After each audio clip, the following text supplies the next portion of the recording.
If you've been thinking that you want to start your own podcast, consider this your sign and your permission slip. I'm Sara Hollander, your host of Big Brave Business, and I'm also the founder and CEO of PodFox Media. We're a podcast production and strategic consultation company, and we've helped launch almost 100 shows and consulted on hundreds more.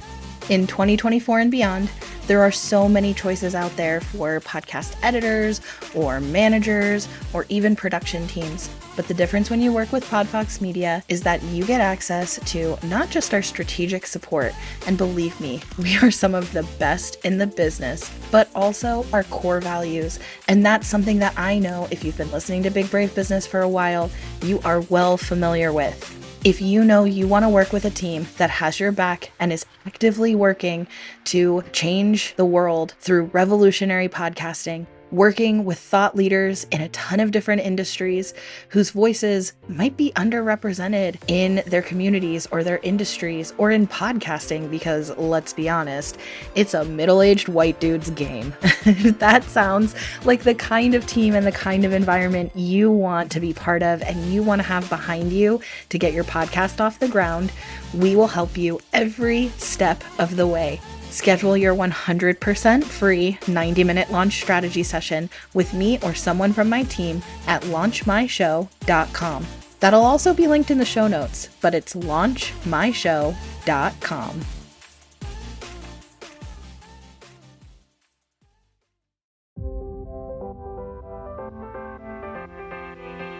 Welcome back to Big Brave Business. I'm your host, Sara K. Hollander. Big Brave Business is a podcast where we challenge the status quo of traditional business practices. So if you're ready to challenge norms, rewrite the rules, and redefine what it means to lead with courage and integrity, then grab a notebook and let's dive in.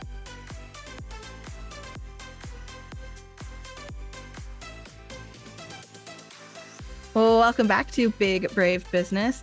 Rounding up the end of season 2 here and just reflecting on how far we have come. And I don't know if you are sick of me starting episodes like this, but I have another friend from PU Brand Live that I'm introducing you to today.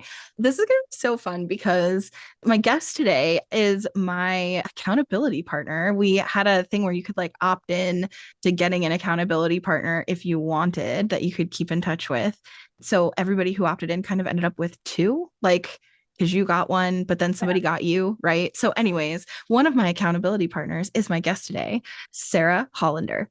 Sara is the owner of Paradise Road Travel, a boutique travel agency focused on creating meaningful and personalized travel experiences. Her journey as an entrepreneur began with a vision to make travel planning easy for busy professionals, helping them truly enjoy travel without the stress of organizing the details.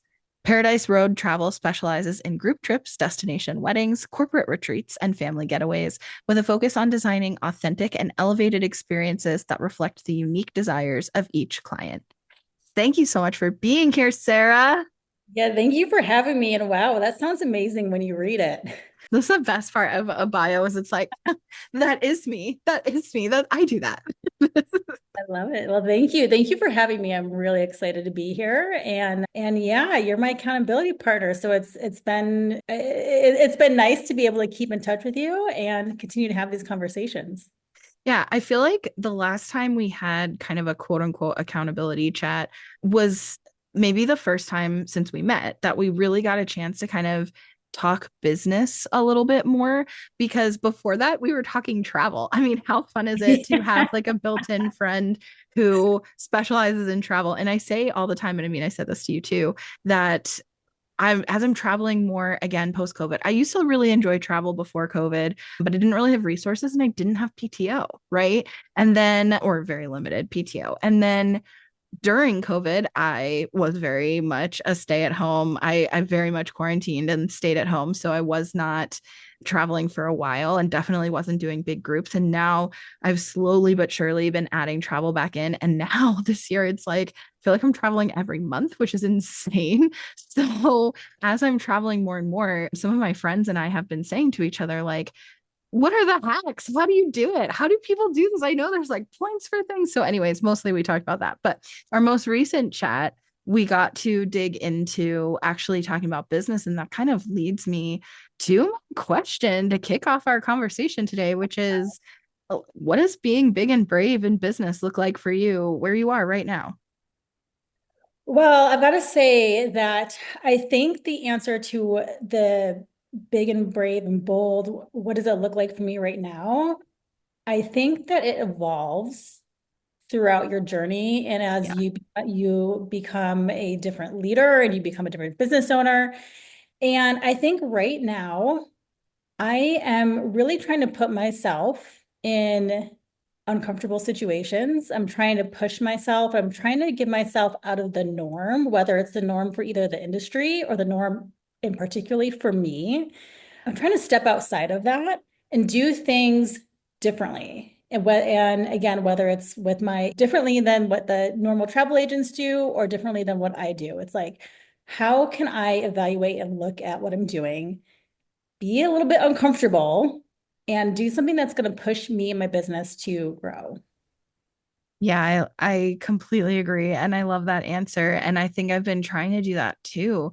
I heard something once about, or not once, but I've heard that the benefit of risk taking, like this concept of taking risks, is that it actually exercises the part of your brain that can get outside of your comfort zone. So the more that you take like calculated risks, the easier it is to handle kind of unknown situations or uncomfortable situations. So that's how we like practice that is by doing hard things or uncomfortable things or things outside of the norm. It can be as simple as like going to a restaurant you've never been to or ordering something different or driving a different path on the road, and that these little exercises can actually add up to make you feel braver in different situations. But I'm curious for you, what does it look like when you say putting yourself in situations outside of your comfort zone or making decisions outside of your comfort zone? What kinds of things have you been trying to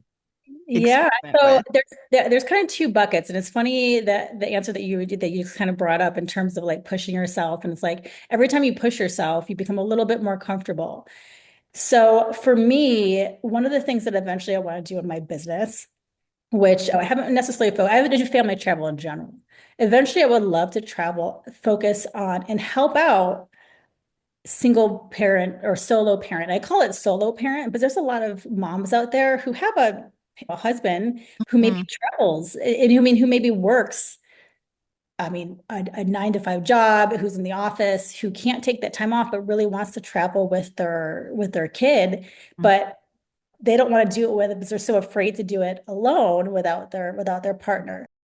I'm doing some things that one aren't necessarily, I don't know, somebody who's like let me take a step back. So the travel industry has changed a lot since COVID, right? So like people before COVID thought of travel agents as like someone who answered the phone and said, "Oh, okay, I'm going to book you a ticket. You want to book a flight? Okay, I'm going to," almost like order takers. mm, Really, COVID kind of flipped the travel industry on its head, where people were like, oh my gosh, there's such a value in somebody who can know the logistics, know what can be not be canceled. If there's something that happens, like there's somebody that can guide me to what I'm supposed to do, right? And then mm. so the travel agent, we don't even call them ourselves agents anymore. We call ourselves advisors because that's what we do, right? We're not order takers anymore. People have really through COVID saw that we are advising, right?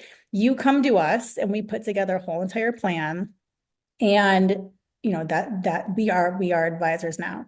So, but also in that role, there's still a lot of tradition that's still even in the side of the advisor, it still is fairly, for the majority, still traditional in terms of not stepping outside the box, right? Like kind of thinking of either I either do family travel or I either do retreats or I do destination weddings.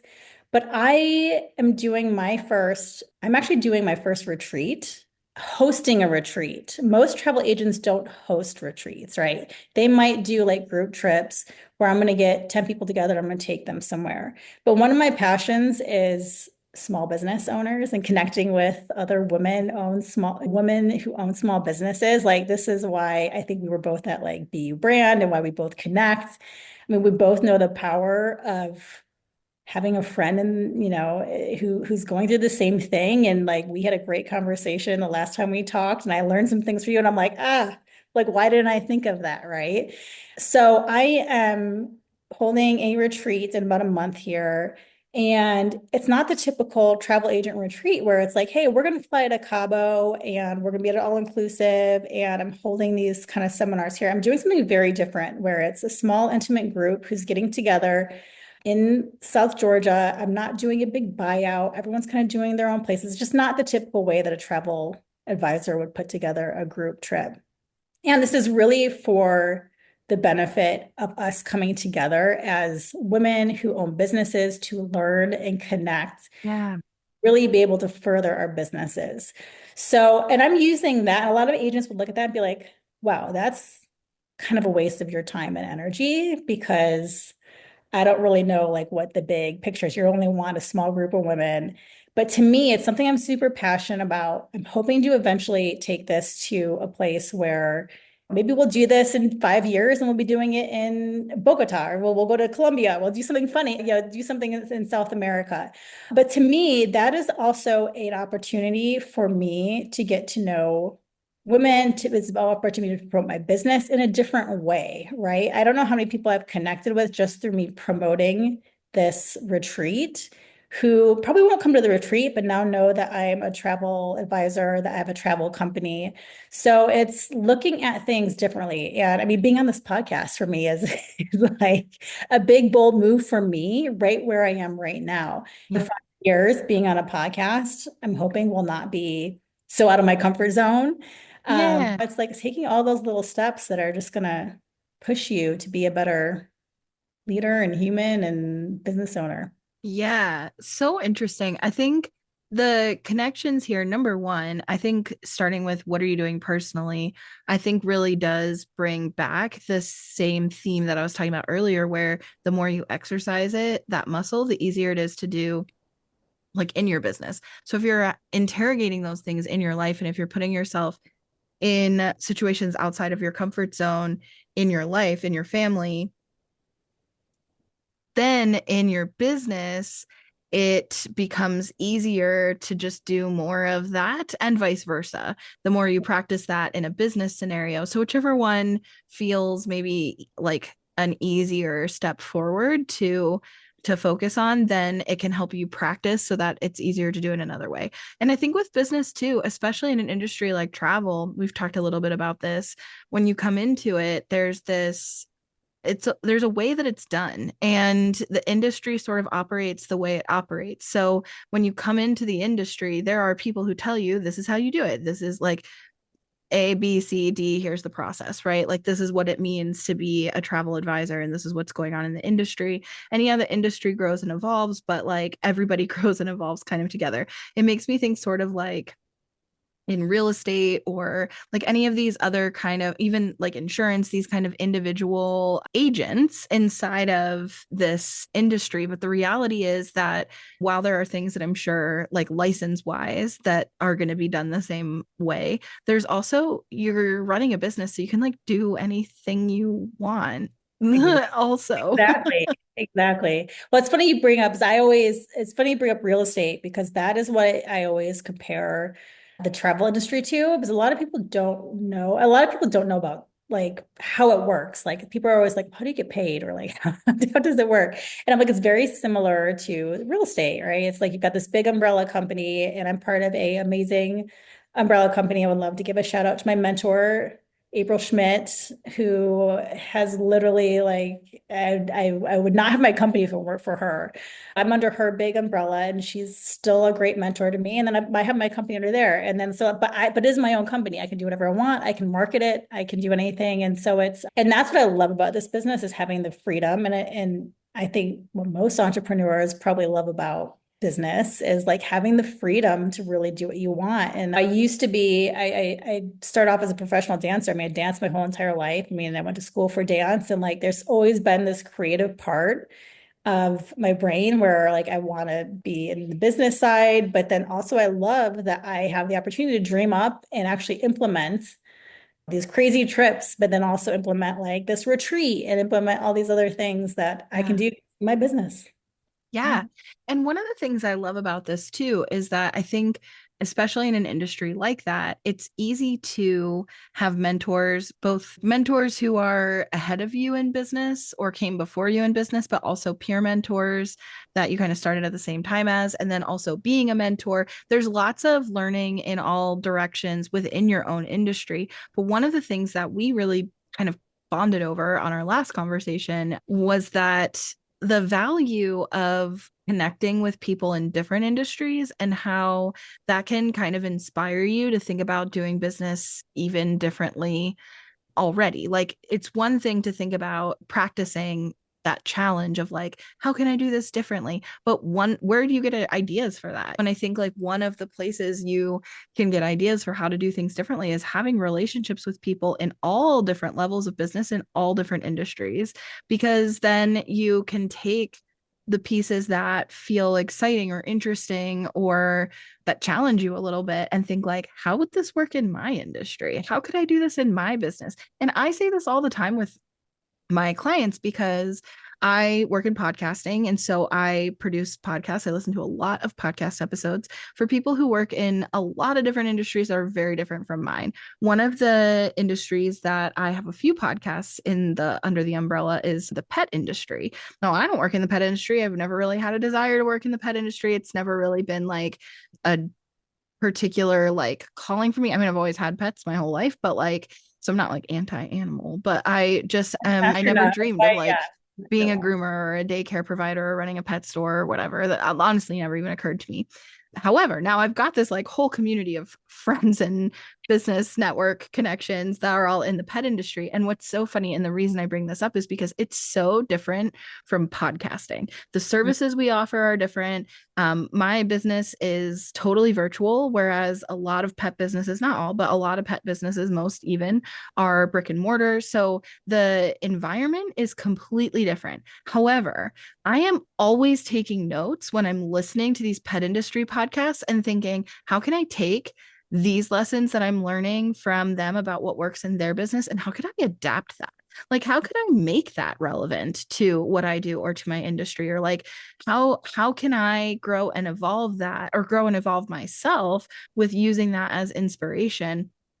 And I think that that's really fun. Like some of the things that stand out are like customer loyalty and gamification of getting people to continue to engage with your brand. That's something that had me really inspired, that I was like, how could this look for podcasters? Also, definitely like marketing, like all things marketing, even when they're marketing a brick and mortar, it's like, how would I do an online version of that? So that's those Yeah. kind of things have just been really fun for me to sort of take and adapt. So you're hosting a retreat. That's something that's very different. But what are some other things that have been like piqued your interest as you've gotten to know people in different industries through things like Be Brand Live? What are some things that and I know didn't you do Ati's program too afterwards? Yeah. I'm currently in it right now and it's great. I highly recommend it. And it's I mean one of the things that I love like is that I'm the only travel person in there. And Exactly. so I'm exposed to other industries and other way of thinking and other ways. And sometimes it's so simple. Like I think actually during our conversation, I think you gave me like a simple nugget where I was like, I don't know why I've been spinning on this for so long because it's so simple, but because you get stuck in that, especially as solopreneurs, right? If you're somebody like me who's like by myself the majority of the day, like on my computer. I mean, contrary to what most people think, I'm not sipping margaritas on the beach most of the time.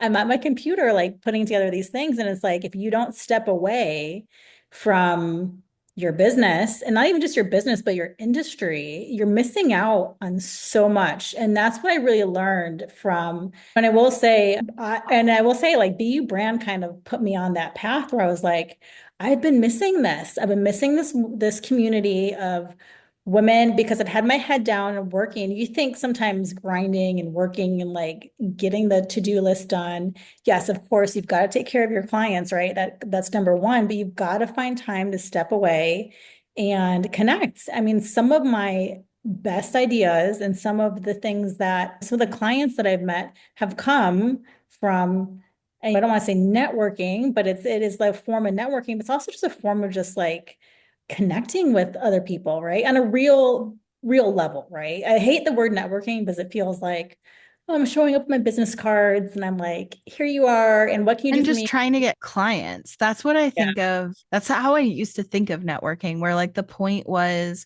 to either get clients or to get referrals and not necessarily for the sake of deepening relationships. And I would even go so far as to say, I don't know that I necessarily saw the value in networking for the sake of having relationships. And it Yeah. wasn't until I had some relationships with other business owners that I was like, oh, wait, there's like so much to be learned from each other here. And just like, even of course, like commiseration, understanding, etc., empathy, etc. But like problem solving or innovation, creativity, and like leveling up, as goofy as that sounds, like what a goofy, ambiguous term. But like if I want to take this business further, if I want to learn more, I want to do more, like I started putting myself, I started thinking of it as I want to put myself in rooms where I know I'm not the smartest one in the room, especially when Exactly. it comes to business. Like, I'm not the smartest business person in the room. There are Yeah. a lot of rooms that I could put myself in with like people who aren't entrepreneurs or who aren't necessarily invested in like advancement at work or whatever, that I could feel like I know more about business than all the people in here. Like, I could run circles around some of these people, And you know, that's whatever. easy, Like, right? That's easy to put yourself in that room. It's yes. Yeah. hard to put yourself in a Yeah. room where it's like, okay, I'm not the top Yeah. I'm here, just taking right? it And in. Like, oh my so, God. yeah, and it's hard to show up.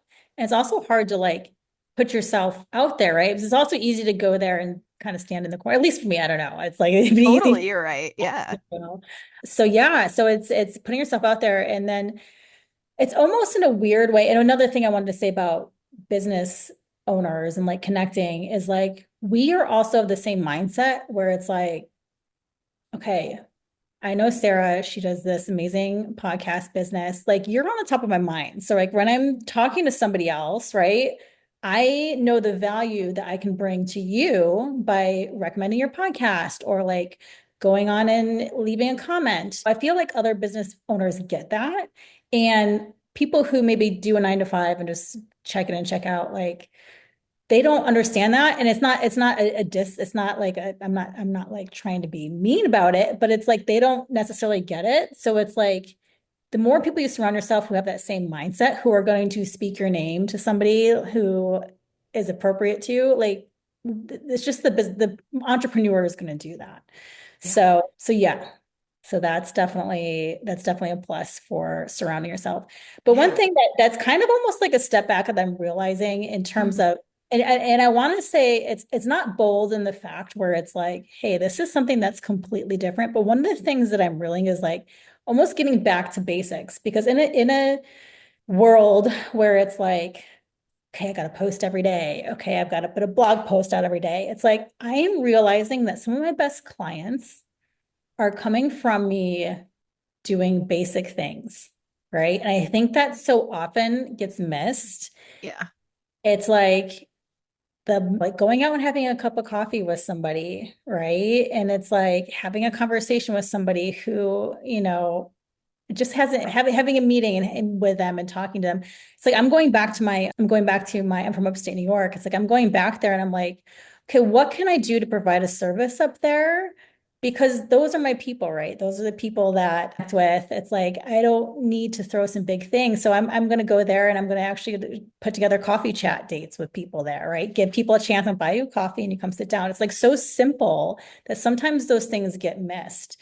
And I feel like sometimes when I've done some of those simple things or I've like connected with a local travel club, and it almost seems like a little old school. So it's like Mm. finding that mix between like things that have gotten lost in the mix where it's like, okay, we're all pushing to do all the social media and all that out there. And it's like having that mix, right? The mix of like putting yourself out there and being on podcasts and having times where it's like, oh, it's refreshing to have somebody that'll show up at my local travel club with 20, 60-year-olds and talk or whatever it happens to be. It's like having a mix of that is also something that's overlooked, I think. I think that's actually so important. I think sometimes the brave thing is acknowledging that taking a step back and going back to the basics that you might have missed or been neglecting or that you kind of start thinking you're too big for. that the foundations of business still need to be there. And I think that I've witnessed that in myself too. Sometimes we spend so much time and effort in ideation, innovation, like how do I think bigger? How do I like elevate this? How do I evolve this? Like where's this going? What's my big vision? And then it's like, okay, but what are the like very basic things of, are you putting your offer out there clearly and Yeah. plainly to people who are your ideal client and giving Yeah. them an easy opportunity to buy? Because Yeah. like that's the only way to be in business, is to do that. Like, and then yeah, like everything else is cool and exciting and interesting, and that's fun. But and I think podcasting can sometimes come into that, where people can kind of get almost distracted by the shiny object. I'm famous for getting distracted by shiny objects, by the way, most Yeah. easily influenced. Like my team member slash friend Katie and I have this joke that she's not allowed to tell me what she's eating anymore when we get on calls together, because I inevitably have to order whatever it is she's eating. Like You give her follow up the her whatever meal. yeah, like so easily influenced. Someone tells Yeah. me they're doing something, I'm like, I need to be doing that, right? Yeah. So Yes. Oh and my it God. could be in business, in life, and literally as simple as like, what did you eat for lunch today? Now I need to have that. Like I also need to eat that, right? Yeah. So I'm just susceptible. I'm one of those people who, like, even in the store, I do a lot of curbside and delivery, but even in the store, the product placement that's like meant to tap into that psychology, it works on free time. Like I pass an end cap and I'm like, I need that. Like, you are like, that's Someone's looking, watching the so security camera. They're like, yes, worked. yeah. Yeah. So I feel like sometimes I get so caught up in that kind of stuff that it's like, if I really step back, and actually I could ask myself this question right now, like, where am I putting my offer out there clearly and plainly to my ideal client and making it easy for them to buy? Like, that's a good question. I mean, Yeah. I take advantage of the fact that I have some SEO, I have some nurtured relationships that are now in follow-up mode. I have people who, like you mentioned, thank you for saying this, by the way, of like, we have a relationship. So then you think of me when you hear somebody like talking about podcasting, or if somebody's talking about something that could make a good podcast, like I'm a person who comes to mind for you. I take that for granted a little bit. I think, having been in business for 5.5 years, it's like, can I skate on that? To a certain degree, yes, but also like, Sarah, are you Sarah? Me, Sarah. We're both named Sarah. That's confusing.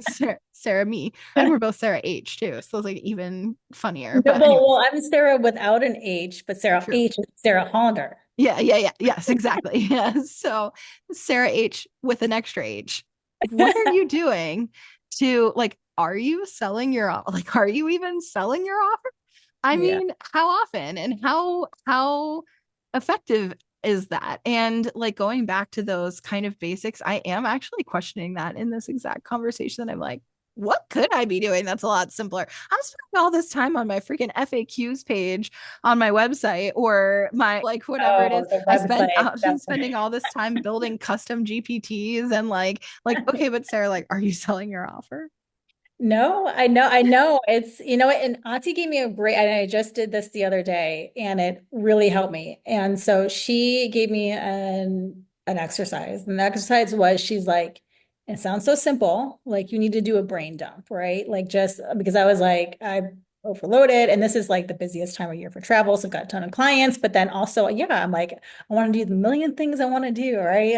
And she's like, you just need to brain dump, right? Just brain dump everything that you want to do and take a look and see the things that deserve your attention and that do not. And I did it. It's like I almost feel like I need to do that on a weekly basis and really think about kind of going back to what we started at the beginning. It's like, what are the things that are going to move my business forward? And a lot of times, the things that I have on there a lot are one, the things that are comfortable, but also there, I'll have some things on there that are like not comfortable, but I'll be like, oh, I'll get to that later, right? Or I have been wanting to, I've been thinking about wanting to do like a podcast, not like my own podcast, but like a guest to start, right? It wasn't until I met you and you gave me the opportunity and you're like, hey, you can apply, right? And I was like, okay, I'll apply. And then it's like that would have kind of sat on my list, right? Because it's not comfortable for me, right? So it's like, okay, I need to make that first step and apply. So it's like taking a look at that list, whatever it is, and like, okay, what's going to move the needle for me, right? And What's going to move the needle? deserves my attention. Yes. Yeah, Yes. Because deserves my we get so distracted by like the big ideas. And I was just thinking while you were talking, so we're in this phase right now. My team and we've been since like Q4 last year. We've been really, really taking a hard look because if you've been following this podcast, you kind of know this. I've shared this in various episodes. And Sarah, you know this because we've talked about it. But last year, I expanded my team to add 2 account managers. So they actually literally do sales and then they manage the accounts that they close. That's like their role on the team. And so a big part of that is now shining a glaring spotlight on like all of the sales processes, all of the lead generation and lead management processes that there's room for opportunity to get better, right? Like, and in order to help them be successful, they have to have good leads and they have to be able to close those leads, right? Like that's they're paid on commission. That's literally their role. So we've been looking so much at the like lead generation, lead management, like conversion, et cetera, aspects of business and putting so much focus on this. And as we've been working on this, there are also starting to be some like indicators in like over there in the peripheral vision, right? Like we're looking at the glaring spotlight, but the glaring spotlight we can now see in the periphery, like the things about our existing client experience and our retention models for our existing clients that also need to be explored. And there's an understanding that at this point with our team, like this is the next big thing we're going to focus on is our client experience, which we've done before, right? I've done this. I've been in business for 5.5 years. At this point, this is an ongoing cycle. Sales, retention, sales, retention, yeah. sales, retention. So it's not that I necessarily would say I have a quote unquote retention problem. I actually think I have very, very good statistics for my industry, but with my customer experience, I want them to my clients to have the best possible experience. I want them to feel like there's no podcast editor or manager or producer or consultant that they would ever work with other than me. And I want them to refer me first. I want to be top of mind when someone mentions a podcast, right? So making sure they have a really good experience is part of that.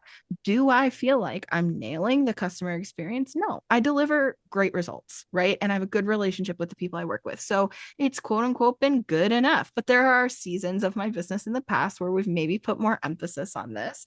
And now we're in this place where it's like, okay, we're ready to revisit that kind of stuff. Like, what could we be doing better? But it's a little bit of a shiny object right now because it's like, hang on, we need leads and we need to close those leads in order to have clients to retain, right? So, like, the Yeah, lead part is the part yeah. we're already like 6 months into this focus area. Like, let's finish strong with this focus area right now. And when we have this really in a good rhythm, then we can switch and focus on customer retention. And that brain dump thing, this is what part of this is coming back, I promise.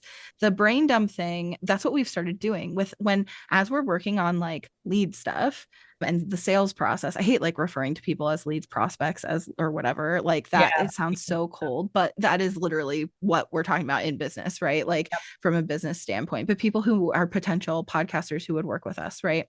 As we're examining these processes and how we make sure this is the most supportive, accessible, positive experience it can be with the highest possible conversion for our ideal people who are going to get real results once they work with us, as we're really focused on this and we think of things that are client experience, we've started this running list that's like, throw it on the list, throw it on the list. We'll come back to it. It doesn't even matter how valid of an idea it is. Get it out of your brain because it's a shiny object. And we go down this like rabbit hole of and it could look like this and we could do this and it could and it's like no, put that on the list, we'll come back to it later. And that way at least you get it out of your head so it doesn't feel as urgent. And I think once we do go revisit that list, some of the ways that I want to kind of deal with it, because now it's kind of a daunting list to look at, is like how important it is it, and maybe each of us on the team will have our own ranking for like level of importance. How important is this? How many hours will it take to make this happen? Like what is the implementation time on this? Because some stuff will be simple and some stuff will take a lot of time. And then do we already have the resources to make this happen? Like, do we already have that? And if we can like then assess the whole list with that kind of framework in place, it'll give us easy priorities because there will be quick wins, right? And there will be things that we know like this is highest importance to all of us, but it's going to take time. So we need to get started on it now, right? It's going to help us like kind of organize that. So I think right now that's my intention is how we're going to deal with that list. But I think brain dumping and then taking the first step on those things is great advice. So I'm glad that that worked too for you. Yeah. And I mean, gosh, we could have a whole other podcast about like client retention. And I've had this vision of doing like I said, a lot of my clients are local because they are in my community and know me. Yeah. And I've been wanting to have just like a client appreciation get together, right? Because a lot of my business comes from referrals. And it's like the more that you can nurture that and the more that they feel connected to you, the Yeah. more they feel on top of mind. And it's almost going back to the basics again, right? So it's like people, will refer you because one, they've had a great experience with you Yep. and they really feel a connection to you, Mm. right? So I think about the people who I'm like, no matter what industry it is, where I'm like, that's where you got to go, right? Like, no Yeah. question, that's who you've got to go to. It's people who I've had a great experience with and people who I really have felt like, and maybe not connected, like, hey, we're going to go out, maybe have drinks and cocktails, but connected, like, wow, they got me or they cared or whatever it happened to be. And so it's like, how do you do that for your own clients? Which again, we can do a whole nother podcast on. But yeah, I mean, it's like, again, going back to kind of the simple things, it's like balancing the big and the bold, because I think we all need that, right? Especially, and that's Yeah. what's the exciting part of Yes. Yeah. It's business. creative and That's why fun. we all like the shiny objects. We're Yeah. like, we all want to do something because we love the big and bold. And balancing that with the basics, but then also the kind of whatever the simplistic things that we can do to connect with our clientele and move our business forward. So Yeah. yeah, we all just need more hours in the day and more manpower. Yes. Yeah. Which comes from sales and having revenue to then afford to expand your team, Yeah. which then, so, but you have to have the revenue in order to get more Oh my manpower. Like, I God. mean, I know that was somewhat a facetious like comment, but also, I mean, that is really what it is. That is like really at the heart of like, oh, how do I duplicate myself? I mean, you make enough revenue to hire you. Like Well, that's yeah, and that's the conversation that we had a couple weeks ago, where you gave me a little nugget and you told me about the people you brought onto your team. That's looking at business differently. So in the travel industry world, there's a couple different models for business, right? One is like you have your business and then you hire individual contractors, right? And so an individual contractor, somebody who comes on who is on commission only, but it sounds like the way that you're doing is a little bit different than like some of the ICs that are here, where it's very, a lot of times it's very much you come in and you are like, okay, you are, because there's certain licenses that you need to have in order to sell travel. It's like you need to have those licenses, and that's where you attach yourself to a big agency. And because they have the licenses that you need. But a lot of times you're like on your own. They're like, right. yeah, and this is one of the reasons why I love the agency, the bigger agency that I'm with, because it's still not a big agency. We've got 10 agents. We literally talk all the time. But so there's kind of always two models of thought, right? You either grow by like bringing on an IC and being like, okay, hopefully they're going to bring me revenue that way. Or there's like, okay, you can hire an employee, right? Which is also hard because it's really expensive and it's a big risk. And you've really got to be at a certain threshold of revenue to be able to do that comfortably. So yeah, I think a lot of business owners get into that, but especially in the travel industry, it's like no one's really done anything different than that. And so I love your model that you're talking about. And I've been like noodling over in my head in terms of like, how do I grow my business? And how do I do it in a way that feels like one, an extension of who I am, right? I am somebody who, I want somebody on my team who is my family, right? I want somebody who I would hang out with. I want to mentor somebody. I want somebody who I really enjoy. And I also want to make sure like that's someone's livelihood, right? That's someone's life that they're trying to support, right? That's someone who's paying for food, paying for maybe kids. It's like, I need to be able to offer them the resources. So it's like, how do I do it in a way that Yep. feels responsible, that feels like, this is good for both of us? Yeah. And so the travel industry, I think, has been struggling with that for a long time. And like I said, I'm very lucky to land at a larger agency where I had a really good mentor, but that is not the case with a lot of people who enter the travel industry. And when I grow my team, it's like, how do I want to do it, right? How do I want to do it in a way that just makes sense and feels good and is actually also aligned with my moral responsibilities and things like that. Totally. So I love the way that you've kind of positioned Thank it. you. Yeah. And I think what you're saying about the travel industry and trying to like think differently reminds me again a lot of real estate, which I know a lot more about real estate than I do about travel. But, and not because I have been a real estate agent, but I've worked with a lot of real estate companies, both in my last 9 to 5 and then a lot of the podcasts because of that. A lot of the podcasts that I've worked on have been in the real estate industry. And I hear this a lot, which is very similar, a kind of model. And I think the agency model is kind of a go-to in my industry too, where it's like it's actually positioned as like become an agency.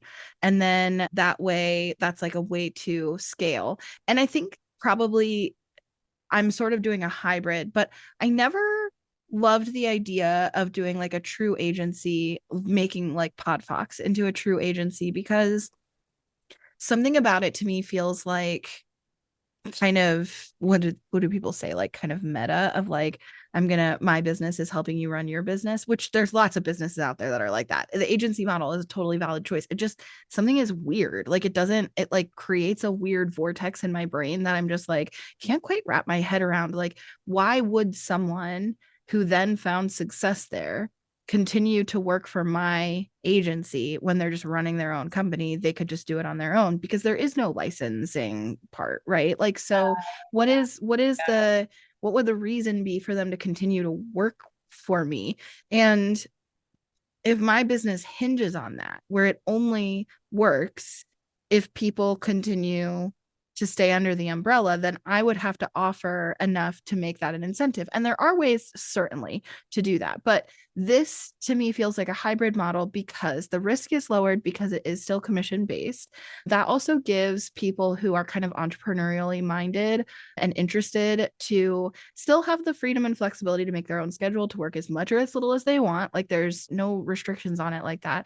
But also, they're only doing the management slash strategic consulting side. They're able to have me built in as a consultant, a strategic consultant, right? So I can consult on their accounts, I can consult on their shows as well, and help them from like sort of more of a mentor perspective, I guess, like you were talking about your mentor. But also there's an entire editing team. So if they were to feel like, okay, well, I could just run my own podcast management company, they'd have to then add the editing into that, right? Like you're not doing the whole picture by yourself. Nobody has to. Nobody has to do the whole picture by themselves because we have specialized people who are really, really good at their area of expertise. And then it's broken out that way. So we're tapping into that model of like specialized experts of a like W2 situation, but also having the freedom and flexibility of the agency model that people who are more entrepreneurial minded might prefer. So that's where it makes sense to me. Now, will this work long term? I don't know. Stay tuned. But like for now, this is We'll what wreak we're working happening. on. And I feel like it makes sense to me. I feel excited about it. I feel like my team has good cohesion and we'll see. But yeah, it's been interesting. So, but all of this stuff, I think, like I said, we both said before, is I think the more that you have conversations with people where you're able to really talk about like the ins and outs of like, how do you do things? What are you working on? What are you interested in? What are your goals? And then it's like, oh, well, then that makes me think about what are my goals? Like you're talking about brain dumping and then how do you manage the list you brain dump? And I'm sitting over here thinking like, how am I going to manage my list that I brain dump? Right. Like we're all able to kind of like inspire each other that way, and I think in creative ways. So I don't know, that's really fun. So I obviously could and will talk to you over and over again and again, and I'm so happy to have you on. Of course, if you want to connect with Sara just to like be friends, but also to like plan any travel, business travel, family travel, personal travel, solo parenting travel, then you can definitely reach out to her. Her information is all in the show notes in the description of this episode. Thank you so much for being here. I appreciate you so much. And Thank you for having me. I'm so glad that we got to meet through Ati's event. And yeah, Are you going in the fall? Are you gonna be I there? hope to. It's on my calendar. I've not bought a ticket yet.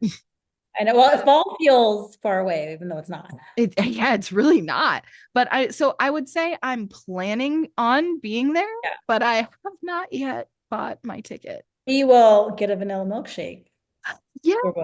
Okay, worth it. Also, I have really realized, like, looking back at this season, because so many people took me up on my offer at BU Brand Live to come on the podcast. Because I kind of just like, I don't know if I have shared this on the podcast yet, but I sort of put it out there in the room, like from stage, like, hey, anybody in the room who wants to be on the podcast. And like a lot of people took me up on that. But what's interesting is that actually led to so many ongoing relationships. It's surprising to me how many people I actually am actively close friends with as a result of having gone. And that feels like it's a no-brainer to be back in the room. I do feel a little bit like the back half of season 2 has been just one big advertisement for BU Brand Live. So Ati, you're welcome.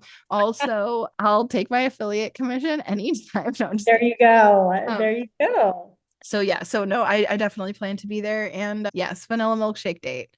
Yes. Big brave vanilla milkshake date. I love it. I'm in. First of all, with you and me, but second of all, anybody who's listening who goes to BU Brand Live, who wants to be part of our milkshake meetup, we'll do that. Yes. I love. Okay, it's happening. It's happening. Okay, yeah, it's on the books now. Yeah. I love it. Thank you so much, and I will talk to you soon, Sarah. Yes, we will do our accountability call sometime soon. Yes. And for you listening, I will see you next week.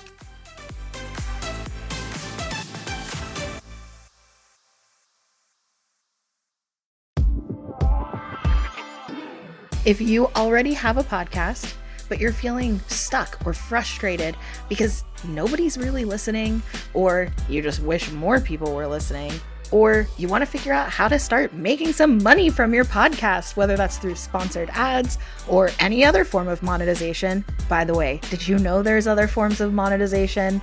That is exactly the kind of thing that my team at Podfox Media can help you achieve. You can schedule your strategy session with us today at helpmyshow.com. That's helpmyshow.com. Schedule a session and I'll see you there.